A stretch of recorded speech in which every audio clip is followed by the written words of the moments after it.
Hi hello friends, എല്ലാ കൂട്ടുകാർക്കും ഇഷ്ടമാത്രം സീരിയലിന്റെ നമ്മുടെ വീക്കെൻഡ് പ്രൊമോ റിവ്യൂയിലേക്ക് തന്നെ സ്വാഗതം കേട്ടോ. ചാനൽ ആദ്യമായിട്ടാ കാണുന്നുണ്ടെങ്കിൽ ഒന്ന് സബ്സ്ക്രൈബ് ചെയ്ത് ലൈക്ക് ചെയ്ത് സപ്പോർട്ട് ചെയ്യണം.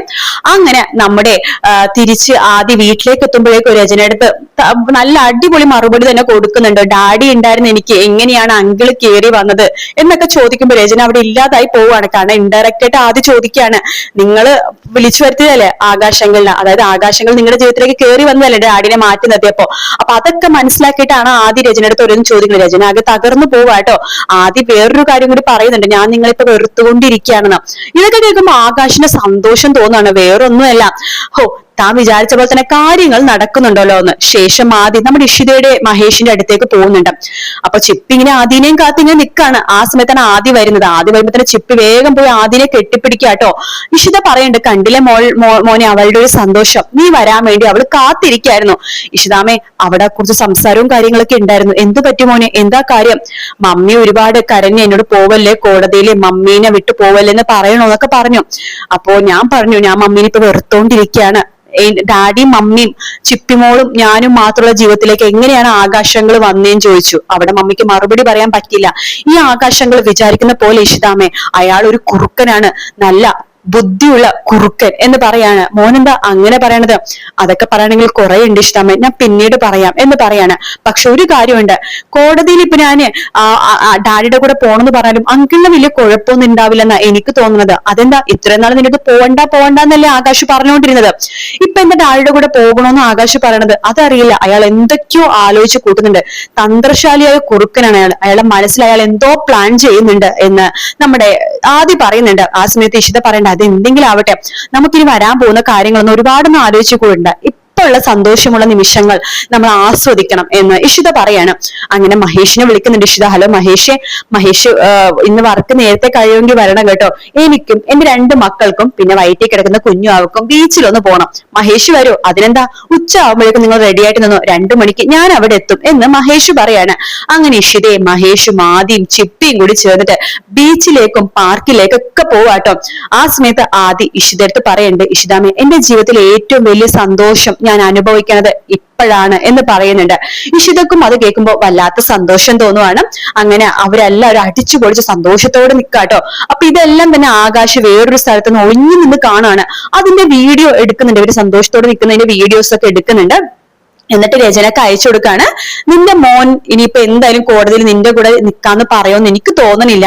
അവന്റെ ഡാഡിയുടെയും ഇഷിതാമയുടെയും അവന്റെ അനിയത്തിയുടെ കൂടെ ഒക്കെ അടിച്ചു പൊളിച്ച് ബീച്ചിലും പാർക്കിലൊക്കെ കറങ്ങി നടക്കാണ്. രചന എന്ന് പറയുമ്പോ ആകാശ്, എനിക്ക് എന്റെ മോനില്ലാതെ ജീവിക്കാൻ പറ്റില്ല, എനിക്കറിയാം. അവന്റെ മനസ്സ് നമുക്ക് എങ്ങനെയെങ്കിലൊക്കെ മാറ്റണം എന്ന് ആകാശ് രചന എടുത്ത് പറയുന്നുണ്ട്.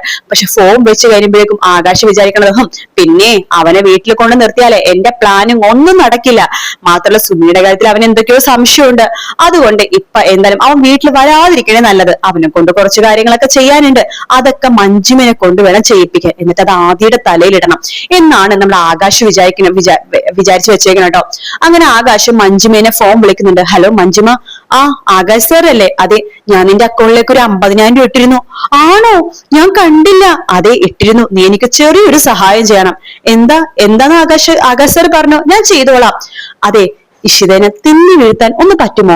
ആദ്യം അവിടെയുള്ള സമയത്ത് ആദ്യയുടെ അടുത്ത് എന്തെങ്കിലുമൊക്കെ പറഞ്ഞ് ഒന്ന് അടുക്കളയിൽ കയറ്റണം.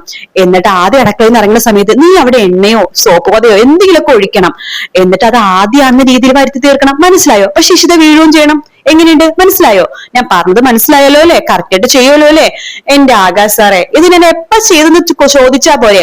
നോക്കിക്കോ, ആദ്യം കുറച്ച് കഴിയുമ്പോ ഇങ്ങോട്ടേക്ക് വരുന്നുണ്ട്. അവൻ എങ്ങനെയെങ്കിലൊക്കെ അടുക്കളയിൽ കൊണ്ടു ചെന്ന കാര്യം ഞാൻ ഏറ്റു. അവൻ അവിടെ നിന്ന് പോയി കഴിയുമ്പോ കുറച്ച് എണ്ണ തേക്കാം. എന്നിട്ട് ഇഷിത വരുമ്പോ അവിടെ മലർന്നടിച്ചു വീഴട്ടെ. ആദ്യയുടെ കൈപ്പിഴ കൊണ്ടിട്ടാണ് ഇഷിത മലർന്നടിച്ചു വീഴുന്നു. ഇഷിതക്ക് അപകടം സംഭവിച്ചെന്നും പറഞ്ഞുണ്ടാക്കുന്ന കാര്യം ഞാൻ ഏറ്റു എന്ന് മഞ്ജിമ പറയുന്നുണ്ട് കേട്ടോ. അങ്ങനെ ആകാശിന് സന്തോഷമാവാണ്. ആകാശ് പണ്ട് നീ ചെയ്യുകയാണെങ്കിൽ നിനക്ക് ഞാൻ 1,00,000 രൂപ തരും. സത്യമാണ് ആകാശ് സാറെ, 1,00,000 രൂപ തരോ? പിന്നെ തരാതെ നീ ചെയ്തിട്ട് കഴിഞ്ഞിട്ട് അപ്പോൾ തന്നെ എന്നെ വിളിച്ചോ, മിസ് കോൾ അടിച്ച് ഞാൻ 1,00,000 രൂപ ഇട്ട് തന്നു കൂട്ടിയാ മതി.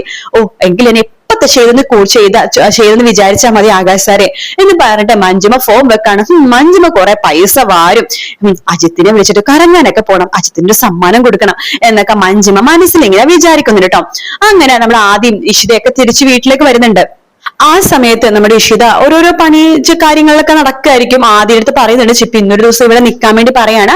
ആദ്യം അതിനെ സമ്മതിക്കുന്നുണ്ട്. ശരി, ഞാൻ ഇന്നൊരു ദിവസം ഇവിടെ നിൽക്കാന്ന് പറയുന്നുണ്ട് കേട്ടോ. പക്ഷെ ആ ദിവസം ഒന്നും നടക്കില്ല. ആ പിറ്റേ ദിവസം നമുക്ക് കോടതി പോകേണ്ടതുകൊണ്ട് മഹേഷ് പറയുന്നുണ്ട് വേണ്ട ഇന്ന് നിൽക്കണ്ട, നാളെ കഴിഞ്ഞിട്ട് മോൻ നിന്നാമെന്ന് പറയാണ്. അങ്ങനെ ആദ്യനെ വീണ്ടും രജനിയുടെ അടുത്തേക്ക് പറഞ്ഞയക്കുകയാണ് നമ്മുടെ മഹേഷ്. കോടതി കൂടുന്ന ദിവസം വരെയാണ് ആദ്യടുത്ത് ജഡ്ജി ചോദിക്കേണ്ടത് മോൻ അമ്മയുടെ കൂടെ പോകണോ അച്ഛന്റെ കൂടെ പോകണോ? ഒരേ ഒരു ചോദ്യം, മോൻ കറക്റ്റ് ആയിട്ട് മറുപടി പറയാ. ചിന്തിച്ച് മറുപടി പറയാ.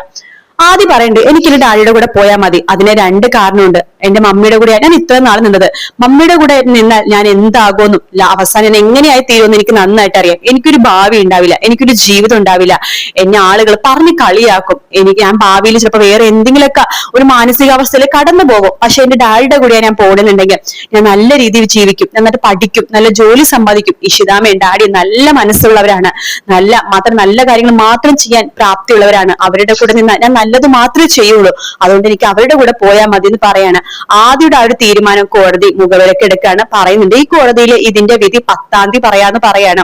അപ്പോഴേക്ക് ഏകദേശം രചനക്ക് കാര്യം മനസ്സിലായി. 10-ാം തീയതി വന്നിട്ട് ഒരു കാര്യമില്ല, ആദ്യനെ മഹേഷിനെ കൂടെ പറഞ്ഞേക്കോന്ന്.